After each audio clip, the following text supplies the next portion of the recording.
Good morning.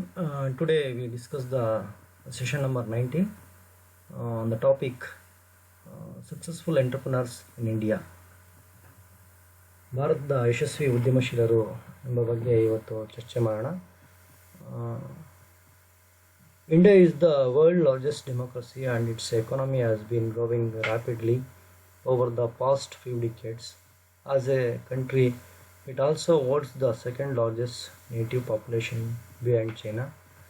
Not surprisingly, India has produced a number of billionaires entrepreneurs, although there are still many who live in the poverty due to India's high level of income inequality. The country has maintained a long tradition of entrepreneurship and wealth creation. So ಸಾಕಷ್ಟು ರೀತಿಯಾಗಿ ನಾವು ನೋಡಿದಾಗ ನಮ್ಮ ಭಾರತ ಒಂದು ಚೀನಾದ ನಂತರ ಎರಡನೇ ಒಂದು ರಾಷ್ಟ್ರ ಅಂತ ಹೇಳಲಾಗುತ್ತೆ ಜನಸಂಖ್ಯೆಯಲ್ಲಿ, ಹಾಗೆ ಅತಿ ದೊಡ್ಡ ಒಂದು ಪ್ರಜಾಪ್ರಭುತ್ವ ರಾಷ್ಟ್ರ ಅಂತ ಹೇಳಲಾಗುತ್ತೆ. ಆದರೂ ಸಹ ನಮ್ಮ ಭಾರತದಲ್ಲಿ ಸಾಕಷ್ಟು ಎಂಟರ್ಪ್ರನರ್ಸ್ ನಿರ್ಮಾಣ ಆಗಲಿಕ್ಕೆ ಅವಕಾಶಗಳಿದ್ದಾವೆ.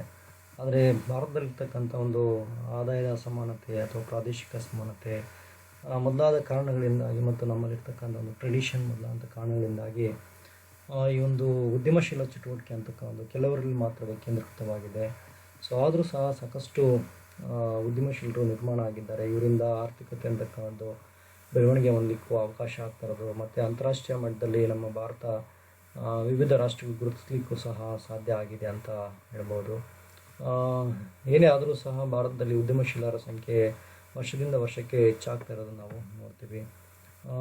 ಅಥವಾ ಒಂದು ಭಾರತದ ಆರ್ಥಿಕತೆ ಕೆಲವೇ ಒಂದು ಉದ್ಯಮಶೀಲರಲ್ಲಿ ಕೇಂದ್ರೀಕೃತವಾಗ್ತಾ ಇರೋದು ಒಂದು ಎಲ್ಲೋ ಅಪಾಯಕಾರಿ ಅಂತ ನಾವು ಭಾವಿಸೋದಾದ್ರೂ ಸಹ ವಿಶೇಷವಾಗಿ ಇತ್ತೀಚಿನ ದಿನಗಳಲ್ಲಿ ಒಂದು ಮಧ್ಯಮ ಮತ್ತು ಸಣ್ಣ ಗಾತ್ರದ ಉದ್ಯಮಶೀಲ ಚಟುವಟಿಕೆಗೆ ಸರ್ಕಾರದ ಯೋಜನೆಗಳು ತರುತ್ತಿರುವ ಒಂದು ಕಾರಣದಿಂದಾಗಿ ಹಲವಾರು ಉದ್ಯಮಶೀಲರು ನಿರ್ಮಾಣ ಆಗಲಿಕ್ಕೆ ಸಾಧ್ಯ ಆಗುತ್ತೆ.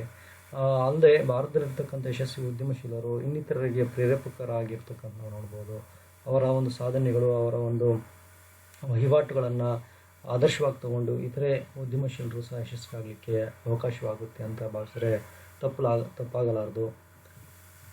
India is a growing emerging market and the world's largest democracy. While the country still has large number of people living in the extreme poverty, there are also a number of prominent wealthy Indian entrepreneurs and businessmen. India has a long tradition of entrepreneurship and enterprise dating back to the early 20th century. Some of the entrepreneurs, top 10 Indian entrepreneurs are here we have discussed. First one, Dhirubhai Ambani. Dhirubhai Ambani is an Indian businessman who started out humbly by selling traditional snacks to religious pilgrims. His business soon grew and he expanded and diversified into industries including telecommunication, power generation, information technology, consumer goods and logistics.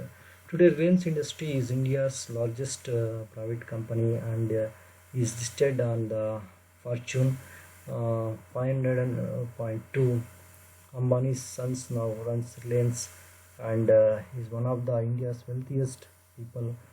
Mukesh Ambani, 64 is worth over $71 billion according to the Forbes.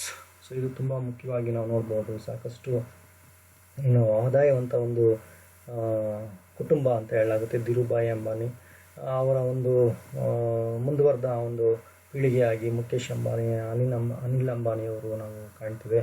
So ಸಾಮಾನ್ಯವಾಗಿ ಪ್ರಾರಂಭಿಕ ಹಂತದಲ್ಲಿ ನಾವು ನೋಡಿದಾಗ ಇದೇ ಶತಮಾನ 1932 ಅಂತ ಅಥವಾ ಆ ಒಂದು ಪ್ರಾರಂಭಿಕ ಅವರ ಬೆಳವಣಿಗೆ ಆದಂಥ ಒಂದು ಪ್ರಾರಂಭಿಕ ಹಂತದಲ್ಲಿ ಸಣ್ಣದಾದಂಥ ಒಂದು ವ್ಯಾಪಾರ ವಹಿವಾಟುಗಳನ್ನು ಮಾಡ್ತಾ ಇರ್ತಾರೆ. ಆದರೆ ಇವತ್ತು ದೊಡ್ಡದಾದಂಥ ಒಂದು ಉದ್ಯಮ ಚಟುವಟಿಕೆಯನ್ನು ಎಲ್ಲ ವಲಯದಲ್ಲೂ ನಾವು ನೋಡ್ಬೋದು. ಏನು ವಿದ್ಯುತ್ ಉತ್ಪಾದನೆ ಆಗಿರ್ಬೋದು, ಟೆಲಿಕಮ್ಯುನಿಕೇಷನ್ ಆಗಿರ್ಬೋದು, ಮಾಹಿತಿ ತಂತ್ರಜ್ಞಾನ ಆಗಿರ್ಬೋದು, ಆಮೇಲೆ ಅನುಭೋಗಿ ಸರಕು ಮತ್ತು ಸೇವೆಗಳನ್ನು ಬಳಸೋದಾಗಿರ್ಬೋದು, ಮೊದಲಾದವುಗಳ ಹಾಡಿನಲ್ಲಿ ಸಾಕಷ್ಟು ದೊಡ್ಡ ಒಂದು ಉದ್ಯಮಶೀಲ ಕುಟುಂಬವಾಗಿ ನಾವು ನೋಡಲಿಕ್ಕೆ ಸಾಧ್ಯ ಇದೆ.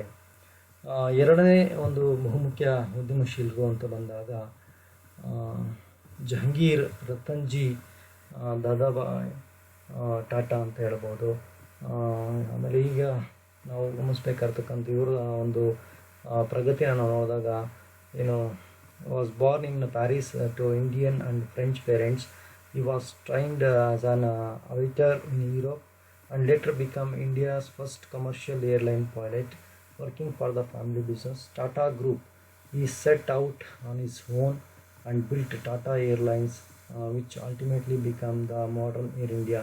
By the time of RJD, Jahangir Ratanji Dadabhai Tata, death, Tata owned nearly 100 different business across many industries. Notably, his automobile venture Tata Motors produce economical automobiles that nearly all working Indians can afford to own. RJD Tata is descended from Jamshedji Tata, who founded the Tata Group of companies in the mid 1800s. ಇದು ತುಂಬ ಮುಖ್ಯವಾದದ್ದು. ಏನು ರತನ್ಜಿ ದಾದಾ ಅಂತ ಏನು ಕರಿತೀವಿ, ಜಹಾಂಗೀರ್ ಏನು JRD Tata ಅಂತ ಏನು ಕರಿತೀವಿ, ಇವರು ತುಂಬ ಮುಖ್ಯವಾದಂಥ ಒಂದು ಉದ್ಯಮಶೀಲರಾಗಿ ನಾವು ನೋಡ್ಬೋದು. ಇವತ್ತಿಗೂ ಸಹ ಟಾಟಾ ಕಂಪನಿ ಅಂತಕ್ಕ ನಮ್ಮ ಭಾರತದ ಅತಿ ದೊಡ್ಡ ಒಂದು ಸ್ವದೇಶಿ ಉದ್ಯಮ ಅಂತಲೂ ಹೇಳ್ಬೋದು. ಸಾಕಷ್ಟು ಆದಾಯನ ತಂದು ಕೊಡ್ತಿರ್ತಕ್ಕ ಒಂದು ಕಂಪನಿಯಾಗಿ ಸಹ ನಾವು ನೋಡಲಿಕ್ಕೆ ಸಾಧ್ಯ ಇದೆ. ನೆಕ್ಸ್ಟ್, ನವಗ್ರಹ ರಾಮರಾವ್ ನಾರಾಯಣ ರಾವ್ ಮೂರ್ತಿ, NR Narayan Murthy, is an Indian entrepreneur who co-founded IT giant Infosys Infy with an initial investment of 10,000 rupees, or just a few $100 in today terms. With a net worth of $4 billion, he is often referred to as the father of the Indian IT industry, serving as the CEO of Infosys from 1981 until 2002, and then its chair until 2011. As of July 2021, Infosys has a market capitalization around $90 billion. ಇದು ತುಂಬ ಮುಖ್ಯವಾದ ದೊಡ್ಡದಾದಂಥ ಒಂದು ಸಂಸ್ಥೆ. ಸುಮಾರು 90ರ ದಶಕದಲ್ಲಿ ನಾವು ನೋಡಿದಾಗ ಕೆಲವೇ ಸಾವಿರ ರೂಪಾಯಿಗಳಲ್ಲಿ ತನ್ನ ಒಂದು ಹೂಡಿಕೆನ ಆರಂಭ ಮಾಡುತ್ತೆ ಇನ್ಫೋಸಿಸ್ ಸಂಸ್ಥೆ ಅಂತಕ್ಕಂಥದ್ದು. ನಾರಾಯಣ ಮೂರ್ತಿಯವರ ಒಂದು ಚೇರ್ಮನ್ಶಿಪ್ಪಲ್ಲಿ ನಾವು ನೋಡಿದಾಗ ಫೌಂಡ್ರ್ ಅಂತಲೇ ಹೇಳ್ತೀವಿ. ಆಮೇಲೆ ಇವರನ್ನು IT ದಿಗ್ಗಜರು ಅಂತಲೇ ಹೇಳಲಾಗುತ್ತೆ. ನಮ್ಮ ಒಂದು ಭಾರತದ ಒಂದು ಏನು ಮುಖ್ಯವಾದಂಥ ಒಂದು ಮಾಹಿತಿ ತಂತ್ರಜ್ಞಾನದ ವಲಯದ ಒಂದು ಹೂಡಿಕೆದಾರರಾಗಿ, ಉದ್ಯಮಶೀಲರಾಗಿ ನಿರ್ಮಾಣ ಆಗಿರೋದು ನಾವು ನೋಡ್ಬೋದು. Then Shiv Nadar founded HCL Infosystem in 1976 with an investment of few $1,000, selling calculators and microcomputers. HCL soon expanded the Singapore and Far East, generating over 1 million rupees in sales. Not long after its expansion, HCL has continued to grow, making Nader a billionaire worth over $23.8 billion. So ಇವರು ಸಹ ತುಂಬ ಮುಖ್ಯವಾಗಿ ನಾವು ಹೋದಾದರೆ ಈ calculators, ಮೈಕ್ರೋಕಂಪ್ಯೂಟರ್ಸನ್ನು ಮಾರಾಟ ಮಾಡುವಂಥ ಉದ್ದಿಮೆ ಆಗಿತ್ತು ಇದು. ಮೊದಲಿಗೆ ಇದು ಆರಂಭ ಮಾಡಿದ್ರೂ ಸಹ ಭಾರತದಲ್ಲಿ ಸಿಂಗಾಪುರಲ್ಲಾಗಿರ್ಬೋದು, ಅದು ಫಾರ್ ಈಸ್ಟ್ ಕಂಟ್ರೀಸಲ್ಲೆಲ್ಲವೂ ಸಹ ಇದು ತನ್ನ ಒಂದು ಉದ್ಯಮನ ವಿಸ್ತರಿಸುತ್ತೆ. ಈಗ ಸದ್ಯದ ಸ್ಥಿತಿಯಲ್ಲಿ ನಾವು ನೋಡಿದಾಗ ಇದು ಸುಮಾರು $23.8 ಬಿಲಿಯನ್ ಒಂದು ಒಡೆತನ ಹೊಂದಿದೆ ಅಂತ ಹೇಳ್ಬೋದು. ಇವರು ಸಹ ಒಂದು ದೊಡ್ಡ ಉದ್ಯಮಶೀಲರು ಅಂತ ಹೇಳಲಾಗುತ್ತೆ. Lakshmi Niwas Mittal is an Indian entrepreneur who began his career working for his father's steel business. He later set out on his own due to family infighting and created what is now one of the largest steel makers in the world. Arshal Mittal, as of April 2020, Arshal Mittal has a market capitalization nearly $32.96 billion. Mittal himself is worth nearly $18.38 billion. So Lakshmi Niwas Mittal ಇವರು ಸಹ ಒಂದು ಪ್ರಮುಖ ಒಂದು ಭಾರತೀಯ ಒಂದು ಉದ್ಯಮಶೀಲರು, ಬಹುದೊಡ್ಡ ಉದ್ಯಮಶೀಲರು. ಇವತ್ತಿಗೂ ಸಹ ವಿವಿಧ ವಲಯಗಳಲ್ಲಿ ಸಾಕಷ್ಟು ಉದ್ದಿಮೆಯನ್ನು ನಡೆಸ್ತಾ ಇದ್ದಾರೆ. ಅದರಲ್ಲೂ ಸಹ ಸ್ಟೀಲ್ ಇಂಡಸ್ಟ್ರಿನಲ್ಲಿ ಅವ್ರದ್ದು ತನ್ನದೇ ಆದಂಥ ಒಂದು ಛಾಪನ್ನು ಮೂಡಿಸಿದ್ದಾರೆ. ಸಾಕಷ್ಟು ಬಿಲಿಯನ್ಗಳ ವಹಿವಾಟು ನಡೀತಾ ಇದೆ ವಾರ್ಷಿಕವಾಗಿ. Next, Ghanshyam Das Birla. Ghanshyam Das Birla is a well-known Indian businessman who started his first company in the early 1900s. operating a cotton and textile mill by 1919. Birla's businesses also including significant paper and sugar production. By the time he died, Birla Group was a multi-sector global conglomerate. His great-grandson Kumar Mangalam Birla now runs the company and commands a net worth of $13.4 billion. So ಈಗ ಸದ್ಯದ ಸ್ಥಿತಿಯಲ್ಲಿ ಕುಮಾರ್ ಮಂಗಳಂ ಬಿರ್ಲಾ ಅವರ ನೇತೃತ್ವದಲ್ಲಿ ಈ ಒಂದು company ನಡೀತಿರ್ತಕ್ಕಂಥ ನೋಡ್ಬೋದು. ಇವರು ಸಾಕಷ್ಟು ವಲಯಗಳಲ್ಲಿ ಒಂದು ಹೂಡಿಕೆ ಚಟುವಟಿಕೆಗಳನ್ನ ಮಾಡ್ತಾ ಇದ್ದಾರೆ. ಸೊ ಇದು ಜಾಗತಿಕ ಮಟ್ಟದಲ್ಲಿರ್ತಕ್ಕಂಥ ಒಂದು ಉದ್ಯಮ ಸಂಸ್ಥೆ ಅಂತ ಹೇಳ್ಬೋದು. ಗ್ಯಾನ್ಶ್ಯಾಮ್ ದಾಸ್ ಬಿರ್ಲಾಯಿಂದ ಆರಂಭವಾದಂಥ ಒಂದು ಉದ್ಯಮಶೀಲತ್ವ. Next Dilip Sanghvi started the Sun Pharmaceuticals in 1982 with a major 10,000 rupees investment or approximately $200. As the son of a pharmaceutical distributor, Shangavi knew what he was doing today. Through gradually development and a series acquisition, the investment has grown to a value of nearly 2 trillion rupees, making Sun India's largest pharmaceutical company. Today, Shangavi has net worth of around $11.8 billion. So ಇವರು ಸಹ ತುಂಬ ಮುಖ್ಯವಾದ ಎಂಟ್ರಪ್ರೂವ್ ಅಂತ ಹೇಳ್ಬೋದು. ಸಾಮಾನ್ಯವಾಗಿ ಇವರ ಒಂದು ಕೆಲವೇ ರೂಪಾಯಿಗಳಲ್ಲಿ ತಮ್ಮ ಒಂದು ಉದ್ಯಮಶೀಲತೆಯನ್ನು ಆರಂಭ ಮಾಡ್ತಾರೆ. ಅದರಲ್ಲೂ ಸಹ ಒಂದು ವೈದ್ಯಕೀಯ ಕ್ಷೇತ್ರದ ಉತ್ಪನ್ನಗಳನ್ನು ಉತ್ಪಾದನೆ ಮಾಡೋದ್ರಲ್ಲಿ ಇವರು ತಮ್ಮ ಒಂದು ಉತ್ಪಾದನೆಯನ್ನು ಶುರು ಮಾಡ್ತಾರೆ. ಸಾಕಷ್ಟು ಆದಾಯನ ಗಳಿಸ್ತಾರೆ. ಇವತ್ತು ಸುಮಾರು $11.8 billion ವಹಿವಾಟನ್ನು ನಾವು ನೋಡ್ಬೋದು. Then Azim Premji is worth an estimated $9 billion and is the former chair of Wipro Industries, a diversified software and technology company that many have compared to Microsoft. Premji is sometimes referred to as Indian Bill Gates as a result, alongside his informal title as Caesar of the Indian IT industry. ಇದು ತುಂಬ ಮುಖ್ಯವಾದ. ನಾವು bill Gates ಥರ ಇವರು ಸಹ ಸಾಕಷ್ಟು computer ಕ್ಷೇತ್ರದಲ್ಲಿ ಸಾಕಷ್ಟು ಹೂಡಿಕೆಗಳನ್ನು ಮಾಡ್ತಾರೆ. ಅಜಿಮ್ ಪ್ರೇಮ್ಜಿ ಅಂತಕ್ಕಂಥದ್ದು. ಸೊ ವಿಪ್ರೋ ಕಂಪನಿಯನ್ನು ಆರಂಭ ಮಾಡಿ ಸಾಕಷ್ಟು ಉದ್ದಿಮೆ ಚಟುವಟಿಕೆಗಳನ್ನು ನಡೆಸಿದ್ದಾರೆ. Then Mukesh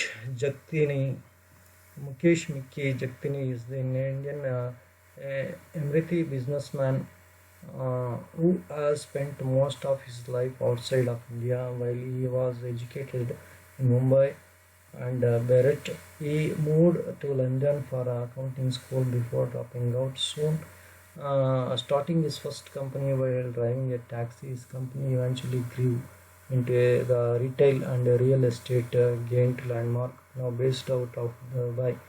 In recent years, Landmark has even expanded into e-commerce. Jagtini is worth about $3.6 billion ಅಂತ ಹೇಳ್ಬೋದು. ಇಲ್ಲಿ ಇವರು ಸಹ ಮುಖೇಶ್ ಅಂತಕ್ಕಂಥವ್ರು ಸಾಕಷ್ಟು ಉದ್ದಿಮೆ ಚಟುವಟಿಕೆಗಳನ್ನು ಮಾಡ್ತಾ ಇದ್ದಾರೆ. ಸುಮಾರು ಈಗಿನ ವರ್ತಿನ ಪ್ರಕಾರ ನಾವು ನೋಡಿದಾಗ ಸುಮಾರು $3.6 billion ಅಷ್ಟು ಹೊಂದಿದ್ದಾರೆ. Then Ardeshir Godrej, co-founded of Godrej Group of Diversification conglomerate with interest in real estate, consumer products, security, household appliances, and industrial tools. The company had modest beginning. Adishwar and his brother succeeded blacksmithing after failed ventures into and fashion and medical services devices. These are so ಇವರು ಸಹ ತುಂಬ ಮುಖ್ಯವಾದಂಥ ಒಂದು ಉದ್ಯಮಶೀಲರು ಅಂತ ಹೇಳಲಾಗುತ್ತೆ.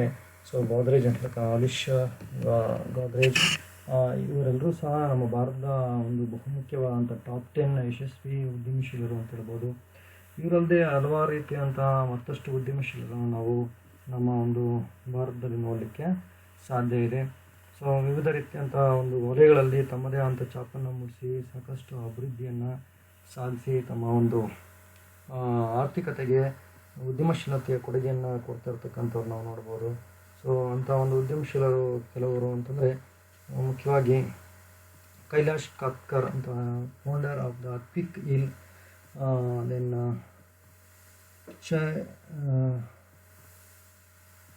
Make my trip, brain child of Deep Kalra, it is also one of the person. Then Red Bus,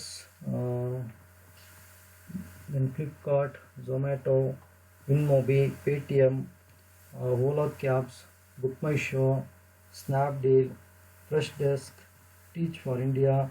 So many entrepreneurs that are existed nowadays in the different sectors like industrial sector and service sector and territory sector. So it is one of the main thing to the development of the economy. So ಒಂದು ಆರ್ಥಿಕ ಅಭಿವೃದ್ಧಿ ಚಟುವಟಿಕೆಗಳಲ್ಲಿ ಸಾಕಷ್ಟು ರೀತಿಯಂಥ ಉದ್ಯಮಶೀಲರು ಇವತ್ತು ಅಸ್ತಿತ್ವದಲ್ಲಿದ್ದು ಅವರುಗಳ ಕೊಡುಗೆ ಅಗಾಧವಾದದ್ದು ಭಾರತದ ಒಂದು ಆರ್ಥಿಕ ಅಭಿವೃದ್ಧಿಯ ಚಟುವಟಿಕೆಯಲ್ಲಿ. ಧನ್ಯವಾದಗಳು.